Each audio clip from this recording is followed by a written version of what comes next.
नमस्कार दोस्तों, welcome to study point. मैं हूं सौरभ शुक्ला। दोस्तों देखिए, ये यूपी ट्रिपल एससी का पीईटी का आपका रिजल्ट आ चुका है और इसके बाद कभी भी जो है आपका लेखपाल के लिए नोटिफिकेशन जारी हो सकता है। इसलिए इस वीडियो में हम ग्रामीण विकास के जो है मोस्ट इंपॉर्टेंट 25 प्रश्न लेकर आए। देखिए, जो 2015 में लेखपाल की परीक्षा हुई थी वो प्रीवियस ईयर का पेपर हम यहाँ पर लेकर आए हैं और इसमें हम ग्रामीण विकास के 25 प्रश्न जो है डिस्कस करने वाले हैं, जो कि आपके लिए काफ़ी इंपॉर्टेंट होगा। तो अगर आप तैयारी कर रहे हैं तो देखिए, आपका जो लेखपाल का सिलेबस रहेगा उसमें सामान्य ज्ञान, जो कि पुराना सिलेबस है, उसके अनुसार सामान्य ज्ञान के 25 प्रश्न आते थे, सामान्य हिंदी के 25 प्रश्न, गणित के 25 प्रश्न और ग्राम समाज विकास के 25 प्रश्न। इस प्रकार से मिला के आपके जो है 100 प्रश्न पूछे जाएंगे। ग्रामीण समाज जो है किसी और एग्जाम में नहीं आता, इसलिए यहाँ पर आपको इसके लिए अलग से मेहनत करना ज़रूरी है। तो अगर आपके नंबर अगर आ रहे हैं 60-65 से भी ऊपर, तो आप ज़रूर तैयारी शुरू कर दीजिए, क्योंकि आपके पास समय काफ़ी कम बचा हुआ है। तो वीडियो को जरूर अंत तक देखिएगा। आइए शुरू करते हैं आज का वीडियो। देखिए, पहला प्रश्न क्या है। स्वच्छ भारत मिशन ग्रामीण के अंतर्गत ग्रामीण क्षेत्रों में शौचालयों के निर्माण के लिए नवंबर 2014 में उत्तर प्रदेश सरकार ने कितने करोड़ रुपए का प्रावधान किया था।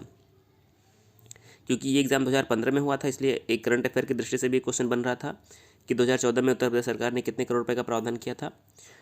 तो देखिए, 2014 में जो है उत्तर प्रदेश सरकार ने 685 करोड़ रुपए का प्रावधान स्वच्छ भारत मिशन ग्रामीण के अंतर्गत किया था। अब इससे आपको जानकारी ये मिलती है कि 2018, 19, 20 में जो भी आपका स्वच्छ ग्रामीण मिशन से प्रश्न बनते होंगे उसको आपको पढ़ना जरूरी हो जाएगा। तो स्वच्छ भारत मिशन जो है ग्रामीण और शहरी 2020 तक के करंट अफेयर के अनुसार या 2021 तक का जो भी अपडेट होगा, आपको जो है क्वेश्चन यहाँ से देखने को मिल सकते हैं।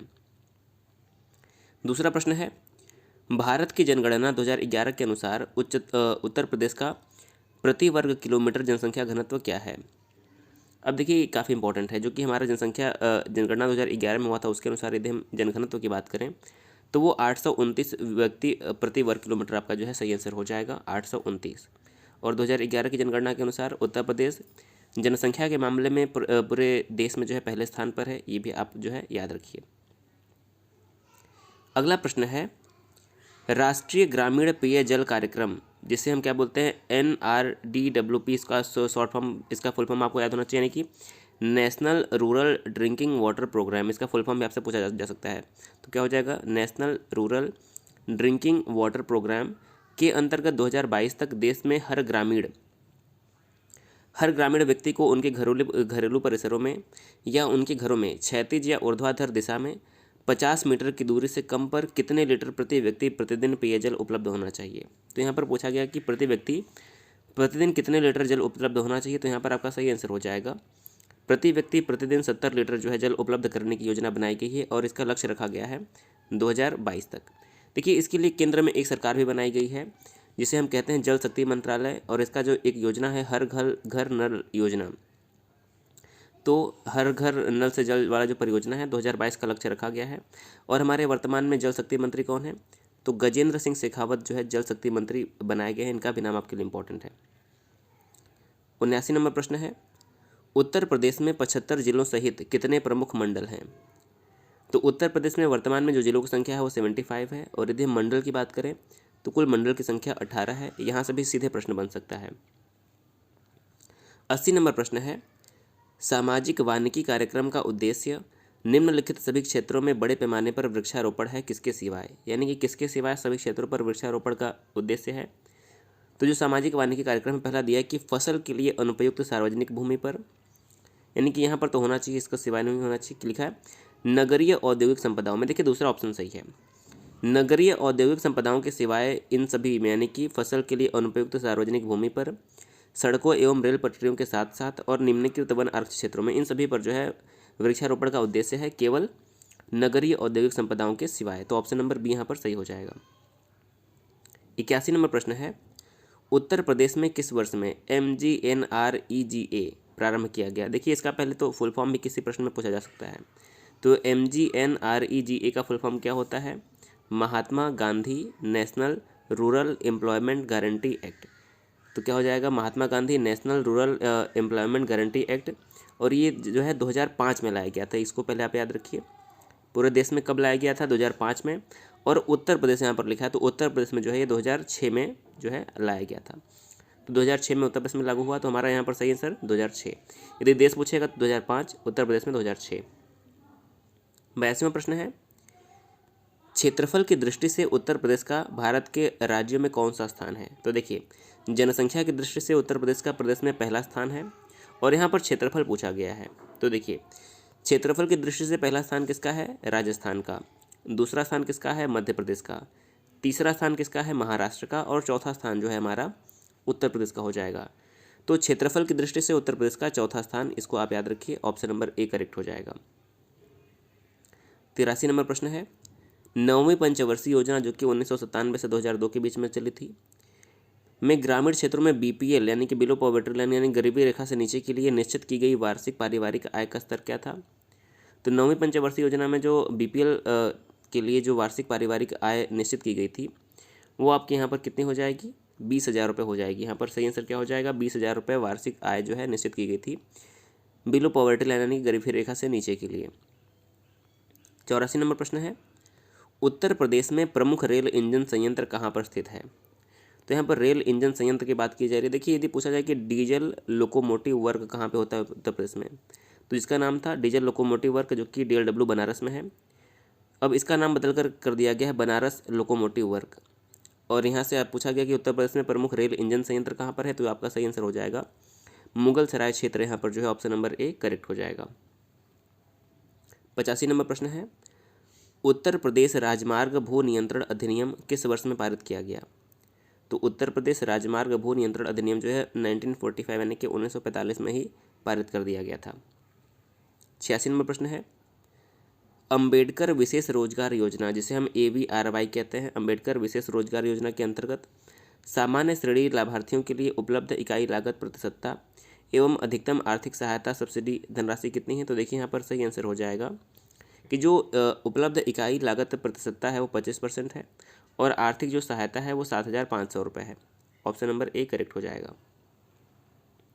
87 नंबर प्रश्न है, मध्याह्न भोजन कार्यक्रम जिसे हम मिड डे मील कहते हैं, इसके अंतर्गत मध्याह्न भोजन के पकाने, परोसने व उपभोग करने में स्वच्छता का ध्यान रखने के लिए जांच पड़ताल कितनी आवृत्ति पर होनी चाहिए?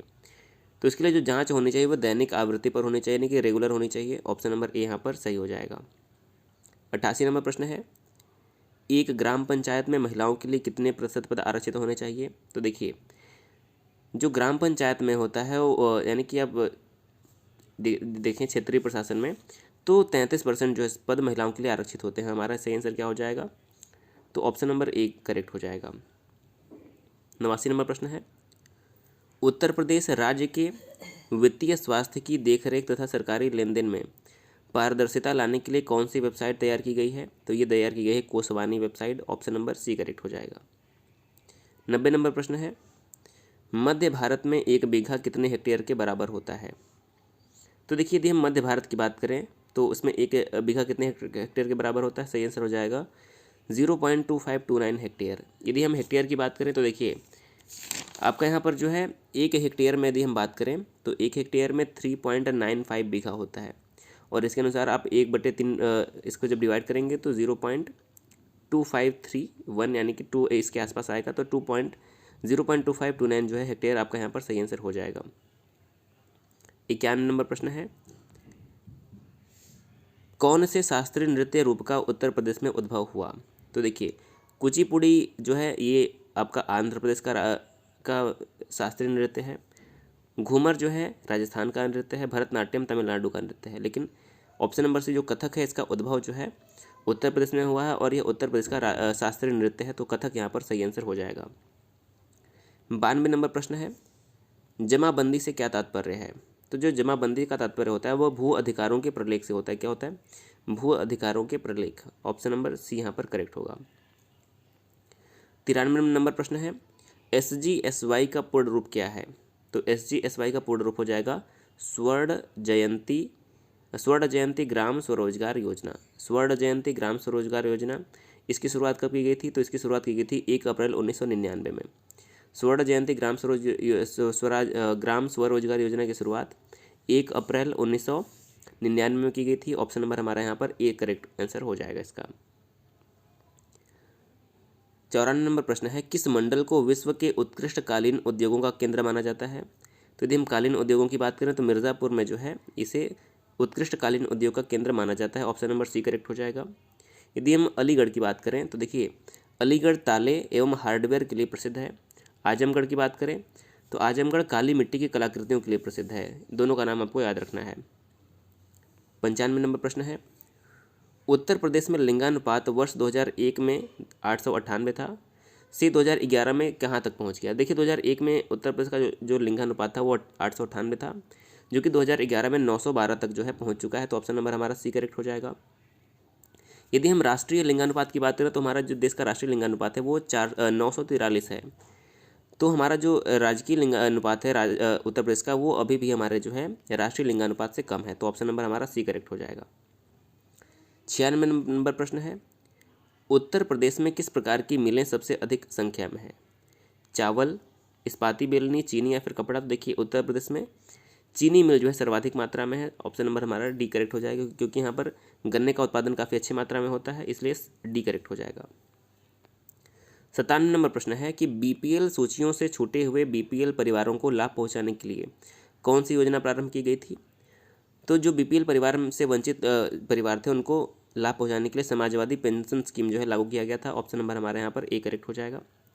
98 नंबर प्रश्न है, निम्नलिखित में से कौन सा एक उत्तर प्रदेश राज्य के अधीनस्थ न्यायिक सेवा के रूप में कार्य करता है। तो उत्तर प्रदेश राज्य के अधीनस्थ न्यायिक सेवा के रूप में इटावा जिला न्यायालय कार्य करता है। Etawah, option number D correct हो जाएगा। 99 नंबर प्रश्न है, ब्रिटिश शासन के दौरान उत्तर प्रदेश में भूमि पंजीकरण किस अधिकारी द्वारा किया जाता था। तो ब्रिटिश शासन में जब भूमि का पंजीकरण होता था वह लेखपाल के द्वारा किया जाता था। ऑप्शन नंबर यहाँ पर सी करेक्ट हो जाएगा। और हमारा आज का अंतिम प्रश्न, 100वां प्रश्न क्या है, राज्यसभा में कितनी सीटें उत्तर प्रदेश से हैं। तो देखिए यदि हम उत्तर प्रदेश की बात करें तो राज्यसभा की 31 सीटें हैं। कितनी सीटें हमारी हो जाएंगी, 31 सीटें हमारी राज्यसभा में है। लोकसभा में 80 सीटें हैं और विधानसभा में 403 + 1 जो सीटें हैं ये हो जाएंगी विधानसभा में। तो देखिए इस वीडियो में हमने 25 प्रश्न ग्राम समाज के डिस्कस किए हैं। वीडियो को जरूर शेयर करिए। यदि आप और वीडियो देखना चाहते हैं तो कमेंट करके हमें ज़रूर बताइएगा। आपको जो है अच्छे से जो है सामान्य हिंदी, सामान्य ज्ञान, करंट अफेयर और मैथ के अलावा ग्राम समाज विकास की भी वीडियो जो है दी जाएगी। तो दोस्तों वीडियो को जरूर शेयर करिए। चैनल पर पहली बार आए सब्सक्राइब कर दीजिएगा। वीडियो देखने के लिए बहुत बहुत धन्यवाद।